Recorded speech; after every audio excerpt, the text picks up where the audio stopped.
नीलाचल निवासाय नित्याय परमात्मने बलभद्र सुभद्राभ्यां जगन्नाथाय ते नमः।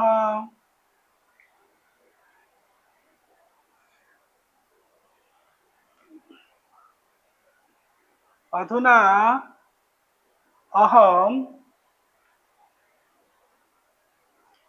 अध्यापनार्थम तर्क संग्रह इति जह प्रकरण ग्रंथ अस्ति तम ग्रंथम आधारीकृत्य संक्षेपतः आलोचयितुं गच्छामि। तर्हि ग्रंथस्य नाम भवति तर्क संग्रह। तर्क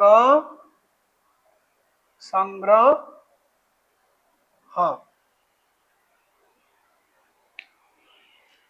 अत्र तर्क संग्रह इति जः ग्रंथः अस्ति अस्य ग्रंथस्य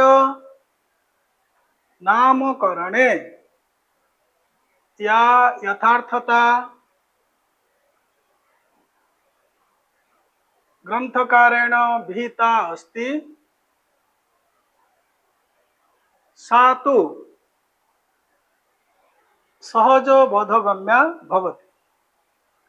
तत्र तर्क संग्रह इति ग्रंथस्य कर्ता भवति विद्वान् प्रवरः अन्नमभट्टः। तत्र कथ्यते यत् काशी गमन मात्रेण नान्नं भट्टायते बीजः। अर्थात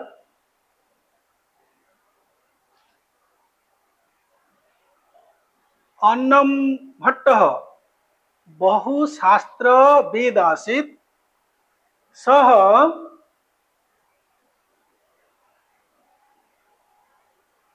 अन्यतमः न्यायशास्त्रवेत्ता आसीत्। सः अपि वैशेषिक दर्शन शास्त्रवेत्ता आसीत्। अतः वैशेषिक दर्शनस्य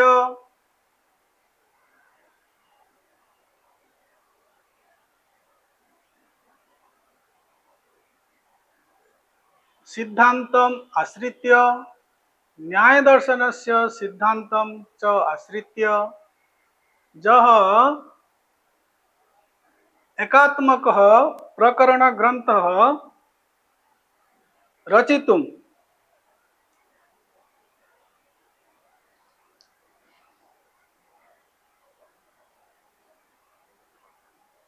सचेष्टः आसीत्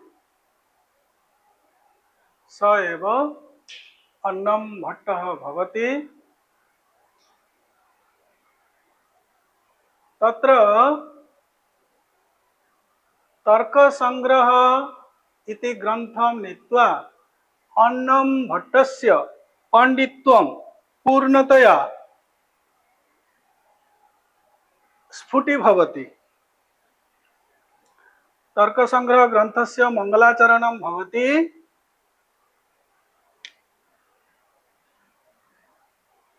निधाय हृदि विश्वेशं विधाय गुरुवंदनं बालानां सुखबोधाय क्रियते तर्क संग्रह इति।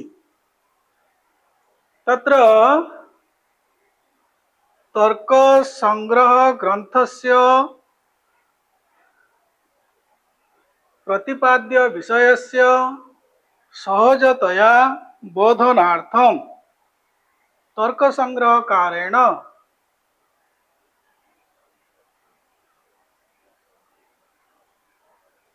एकः टीका ग्रंथः रचितः। तत्र टीकायाः नाम भवति दीपिका इति। दीपिकायाम् अपि एकं मंगलाचरणं तेन विहितं। तर्हि तर्कसंग्रहग्रन्थस्य एकः माङ्गलिकः श्लोकः अस्ति। श्लोकः मया प्रोक्तः। दीपिकायां यः माङ्गलिकः श्लोकः तिष्ठति सः एवं भवति। तथा हि विश्वेश्वरं शाम्भवमूर्तिं प्रणिपत्य गिरां गुरुं टीकां शिशुहितां कुर्वे तर्कसंग्रह दीपिकाम् इति। एतादृशः भवति। निधाय निधाय हृदि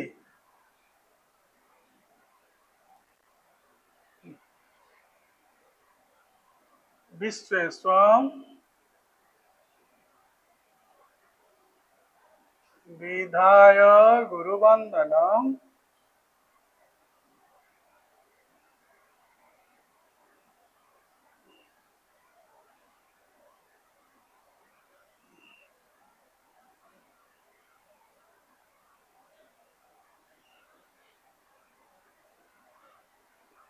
बालानां सुखबोधाय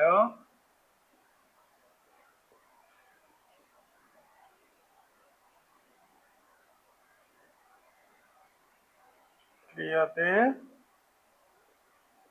तर्क संग्रह।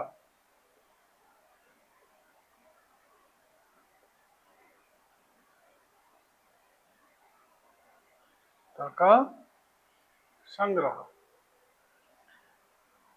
दीपिकायाः मंगलाचरण श्लोकः एवं भवति। विश्वेश्वरं शाम्भवमूर्तिं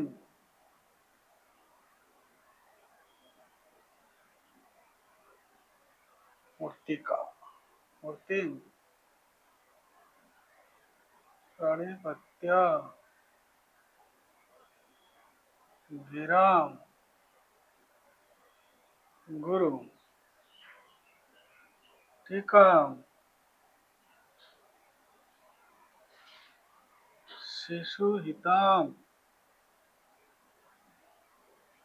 कुर्वे तर्क संग्रह दीपिका।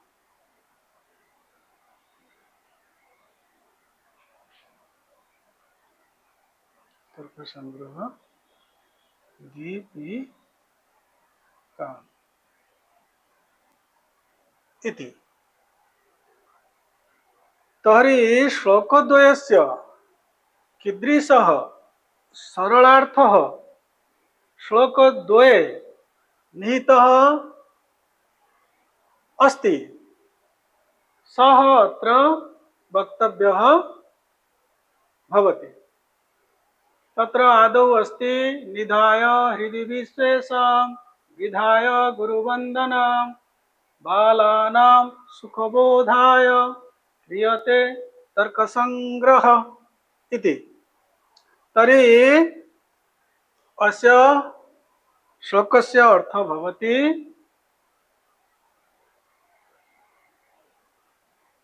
मया तर्कसंग्रह क्रियते। अत्र श्लोके मया इति पदम् उज्जमस्ति। श्लोकार्थस्य स्पष्टीकरणार्थम् अत्र मया इति पदं ग्रहणीयम्। मया तर्कसंग्रह क्रियते। वाक्यमिदं वाच्यपरिवर्तनात्मकं भवति। कर्म वाच्यगतं भवति। अहं तर्कसंग्रहं करोमि तत्र भवति मया तर्कसंग्रह क्रियते। अर्थात तर्कसंग्रह इति यः न्याय वैशेषिक दर्शन शास्त्र द्वयस्य प्रकरण ग्रंथः विद्यते सः ग्रन्थः मया अन्नं भट्टेन क्रियते। तत्र तर्कसंग्रह इति पदस्य अर्थः भवति द्रव्यादीनां सप्तपदार्थानां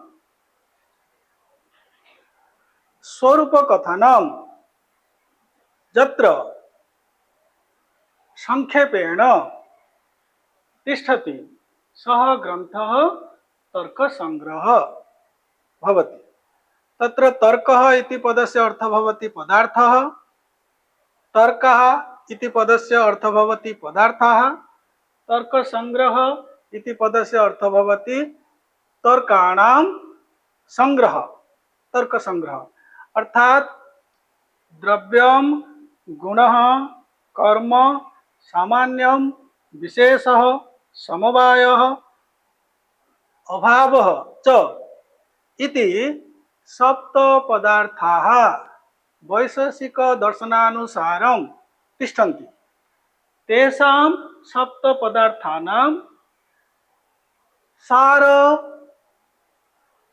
गर्भपूर्वकम् आलोचनं यत्र ग्रन्थे भवति सः ग्रन्थः तर्क संग्रह इति। अस्य अर्थस्य स्पष्टीकरणं तेन दीपिकायां प्रदत्तम्। तर्क्यन्ते प्रतिपाद्यन्तो इति तर्कः द्रव्यादि सप्त पदार्थाः तेषां संक्षेपेण स्वरूपकथनम् इति पदस्य अर्थः भवति संग्रह। तेषां संग्रह संक्षेपेण स्वरूपकथनम् इति। तत्र तर्कसंग्रह इति ग्रन्थः मया क्रियते। किं कृत्वा क्रियते?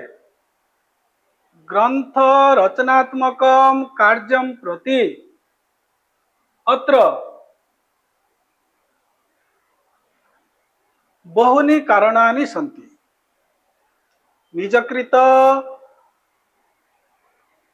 कारणद्वयमस्ति, निजकृत कारणत्रयमस्ति, अन्यस्य कृते अत्र बालानाम् इति पदमस्ति, अतः अन्येषां कृते अपि कारणम् एकम् अस्ति।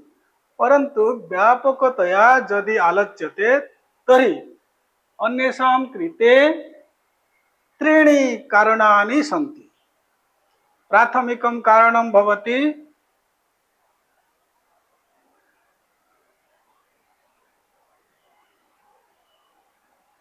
विश्वेश्वरस्य हृदि संस्थापनम्। द्वितीयं कारणं भवति विद्यागुरूणां विधिपूर्वकं वन्दनं। तृतीयं कारणं भवति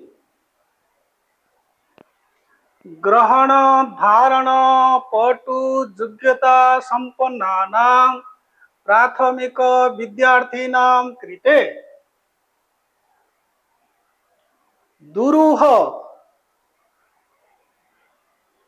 न्याय वैशेषिक सिद्धान्तस्य सहजतया बोधनार्थं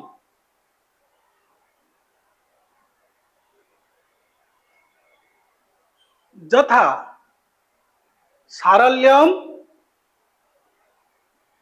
तिष्ठेत् तदर्थं सुखबोधाय इति पदं तेन मांगलिके श्लोके प्रदत्तम्। अतः तेन उच्यते बालानां सुखबोधाय इति।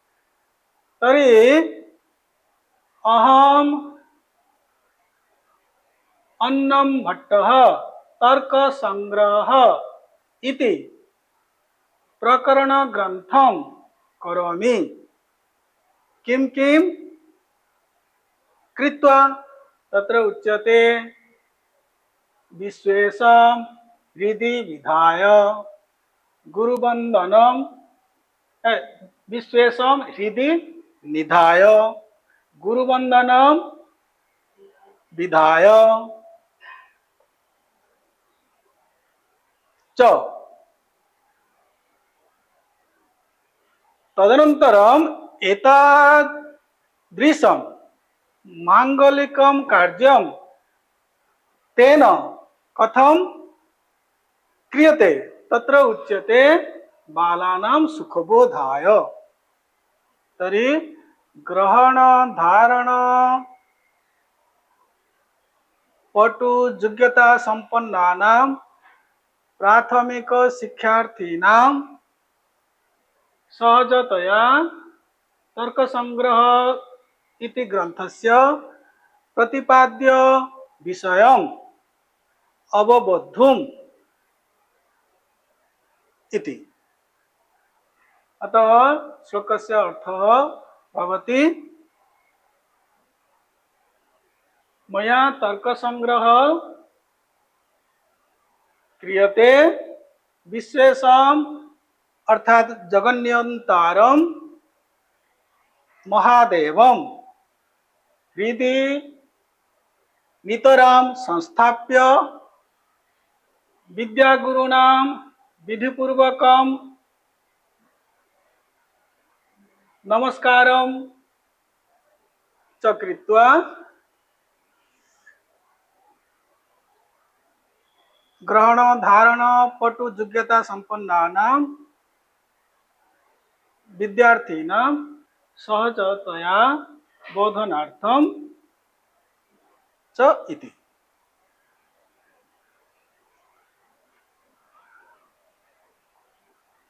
तत्र प्रश्नः समुदेति ग्रंथस्य आदौ कथं मांगलिक श्लोकः उल्लिखितः भवति।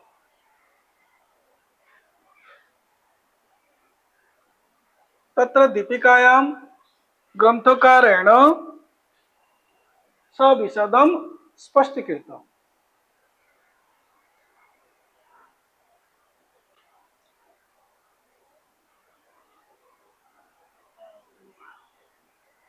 परंतु महाभाष्यकारेण पतंजलिना स्पष्टीकृतं यत् मंगलादीनि मंगलमध्यानि मंगलांतानि च शास्त्राणि प्रथन्ते। अर्थात शास्त्रस्य रचनायाः प्राक् मंगलाचरणं विधेयम्। शास्त्रस्य मध्ये अपि मंगलाचरणं विधेयम्। शास्त्रस्य रचनायाः प्रान्त भागे अपि मंगलाचरणं विधेयम्। अर्थात शास्त्रं मंगलाचरण समुद्दिष्टं भवति। तत्र मंगलाचरणं शास्त्रस्य प्रारंभे मध्ये अन्ते च तिष्ठति।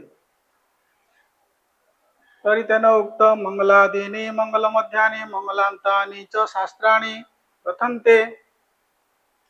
आयुष्मत् पुरुषकाणि च भवन्ति वीरपुरुषकाणि अध्येतारश्च बुद्धियुक्ताः यथा स्युः। एवं तत्र अस्ति द्रष्टव्यम्। तर्हि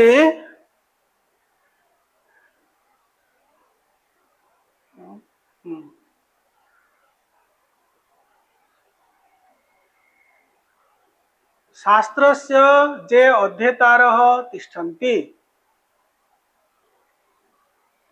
ते यथा बुद्धियुक्ताः स्युः तदर्थं मंगलाचरणं विधेयम् अस्ति। वीरपुरुषकाणि च आयुष्मत्पुरुषाणि तत्र जह शास्त्रकर्ता सह यथा यशस्वी स्यात्। जह शास्त्रकर्ता स यथा आयुष्मान स्यात् तदर्थमपि मंगलाचरणं विधेयम्। तत्र मंगलाचरणम इति एतादृशं शास्त्रीय कार्यं प्रति मुख्यतया कारणं भवति विघ्नानां विनाशनम। विघ्नानां विनाशनम,